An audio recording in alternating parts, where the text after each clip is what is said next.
대단합니다. 저처럼 많이 다녀보는 사람은 정말 이 20, 30년 사이에 한인교회가 이렇게 많이 달라졌는가, 하나님의 축복이 임했구나, 놀라울 지경입니다. 그런데 건물도 중요하고요, 파포올겐 놓는 것도 중요하고, 그 교회가 무슨 어떤 프로그램들을 갖는 것 중요하지만 그게 시급한 거 아닙니다. 오늘날 주님이 다시 오실 날이 가까워진 이 종말의 때, 재림의 때, 우리 한국 교회들과 성도들에게, 아니 미국 교회들도 가장 시급한 것이 있어요. 날이 갈수록 더욱 시급해지는 것이 있는데, 그것은 교회와 성도들이 죄성의 지배 밑에서 해방되는 것입니다. 저 시카고의 어느 한 교회는 멕시코에 있는 자기 친구를 그 교회 부목사 케이스로, 부목사 할 수 있는 분도 아닌데 부목사 케이스로 데려오자고 당에 앉아있는 어느 한 분이 주장을 해가지고 종교 비자를 갈아죠. 갈아가는 거. 구라도 아니고. 그러니까 거짓이죠. 그 거짓으로 종교 비자를 내주자고.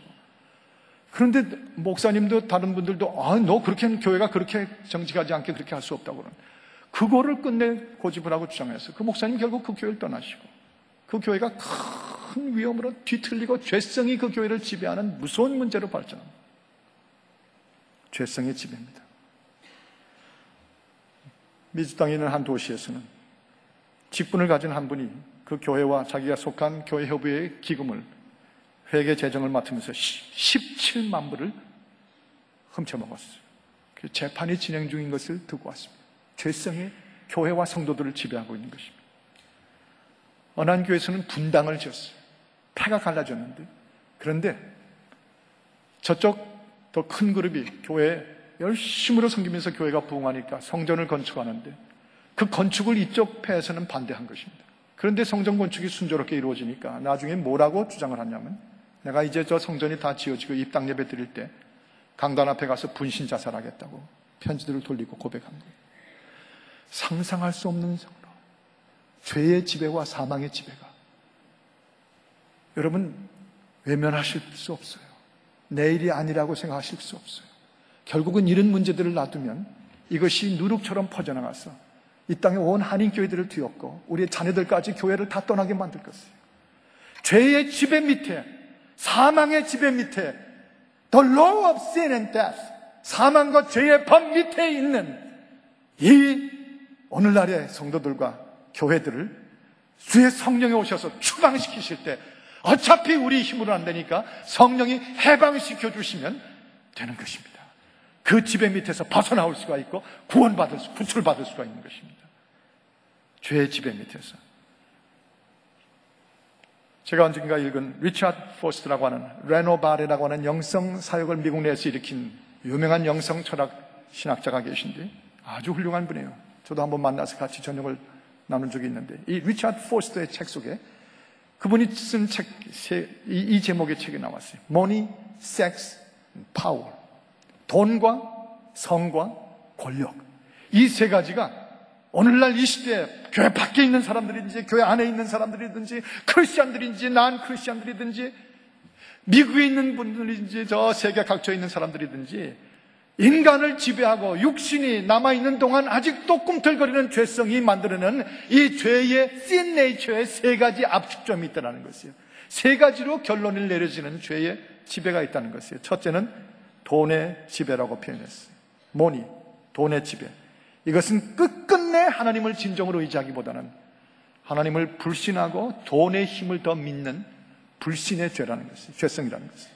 그리고 그 돈을 구하는 이유 중에 하나가 더 안락하고 화려하고 쾌락을 누리는 삶을 그 돈으로 사기 위해서, 인간의 본질 죄성 가운데, 그래서 그 더러운 길로 돈을 추구한다는 것이에요. 어디나 가정에서나 친척사에서나 돈이 지배가 되고 있는 문제는 바로 이 죄성의 문제라는 것입니다. 그분은 또한 이 섹스, 성의 지배 밑에 신음하는 죄의 결과들을 집약을 했어요. 이 세 가지 중에 하나가 이게 큰 문제라는 것이에요. 그래서 침실의 거룩함을 더럽히고, 그래서 그 가정을 놓고도 여기저기 온갖 문제들을 서칭해 가면서 음란을 그 찾아가면서 그 컴퓨터를 열어놓고 포르노를 봐가면서 이 성의 지배 밑에 신음하고 끌려다니는 인간의 모습들, 교회 바뀌든지 아니든지 크리스찬이든지 난 크리스찬이든지 수다한 숫자들이 이 성의 사망의 지배 밑에서 신음하고 있다는 것이에요. 그 다음에 권력의 지배 밑에 신음하고 있다고 그랬어요. 이것은 누구든지 인간이 지배하는 욕구가 있어서, 지배하고 싶은 욕구가 있어서 어디 가든지 지배하려고 그러지, 그 밑에 섬겨주는 것 본질적으로 이 죄성이 싫어한다는 것이죠. 그래서 어디 가든지 지배하려고 하다가 결국은 지배를 못하겠으면 문제를 일으키고 분당을 일으켜가지고 자꾸 여기저기 갈라지고 싸우게 만든다는 것입니다. 이 세 가지를 지적하는 문제가 사실 리차드 포스트의 지적만이 아니라 바울 사도가 이 로마서를 통해서 말씀 전하는 가장 핵심 포인트예요. 바울은 로마서 1장에서 29절 30절에 보면 지금 저기 나오는 그 불의, 추악, 탐욕, 악의, 시기, 살인, 분쟁, 사기, 악독, 수군수군 이 모든 죄들, 비방하고 하나님의 미워하는 삶을 살고 능욕, 교만, 자랑, 악을 도모하는, 부모를 거역하는 이 악한 죄성의 삶을 초대교회 속에서, 성도들의 삶 속에서, 구원받은 교회 성도들이 모인 곳에서 이것을 추방하기 위해서는 문제를 직시하는 그 로마서의 거대한 진리의 책을 쓰기 시작했어요. 그 다음에 2장, 3장, 4장, 5장, 6장에 가서는 이것은 누구에게나 보편적인 죄라는 것입니다. 누구나 안고 있는 죄성의 문제라는 것입니다. 그런데 그리스도 예수께서 이 죄의 문제를 해결하시기 위해서 십자가에 못 박혀 죽으셨다는 것입니다. 그래서 누구든지 로마서 6장에 가면 그 예수와 함께 못 박혀서 세례받듯이 물에 잠겨 다 죄를 씻고 다시 일어나 세례함으로 하나님의 구원받은 세례자들로 살아갔어요. 그 다음에 7장에 와서는 나도 이 중에 마찬가지였다는 거예요. 그리고선 8장에 와가지고 뭐라고 고백합니까? 그러므로 이제는 십자가로 죄 씻음을 받은 우리들이 이제는 성령으로 죄성에서부터 해방될 수 있는 것, 이것이 하나님께서 우리에게 주신 은혜입니다. 이것이 선물입니다. 죄사함 받은 채로 또 죄성에 시달리지 않게 하시고 성령을 우리에게 보내주셔서 죄의 성격, 성질, 본질을 성령이 해방할 수 있도록, 우리 스스로 안 되니까 성령이 다 해방시키게 하셨다는 것이죠.